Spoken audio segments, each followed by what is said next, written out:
Sardin kari makan bersama kicap. Sangat mantap guys. Bismillah. Jadi inilah bahan-bahannya. Sardin masak kari.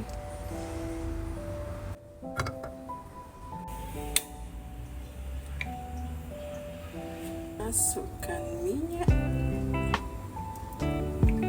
Panaskan minyak. Tumiskan daun kari. Bismillah. Daun kari dah wangi, masukkan bawang putih, halia dan juga lengkuas.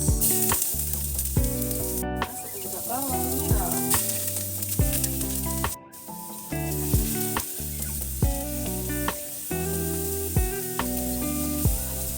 Kacang sedang wangi guys.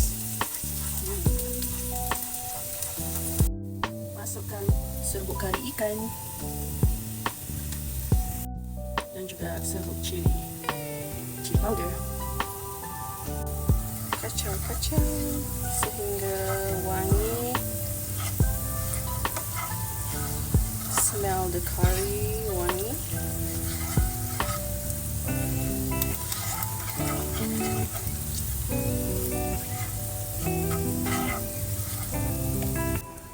Garam dan juga serbuk berasa.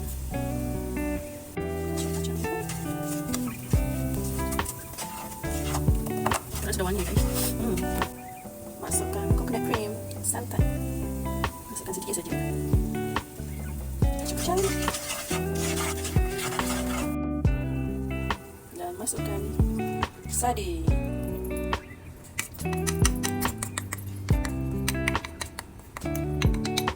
Kacau-kacau.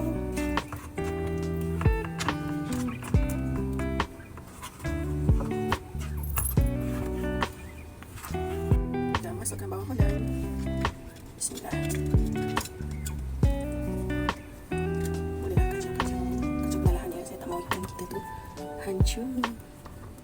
Bagi ikan kita cantik. Jadi just kacau semua-semua. Mix well.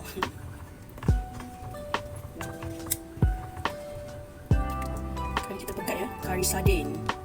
Panaskan minyak. Saya mau buat telur dadar.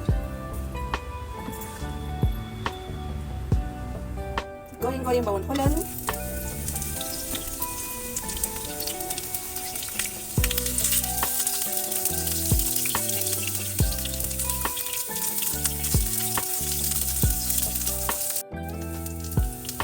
Masukkan telur.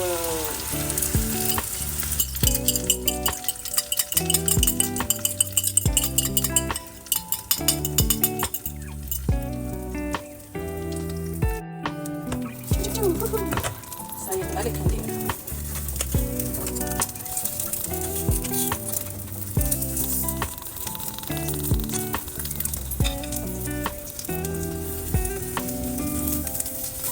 Bismillah.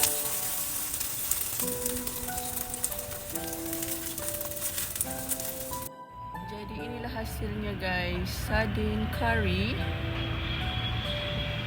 Kita makan bersama terong bakar dan juga telur dadar. Mantap.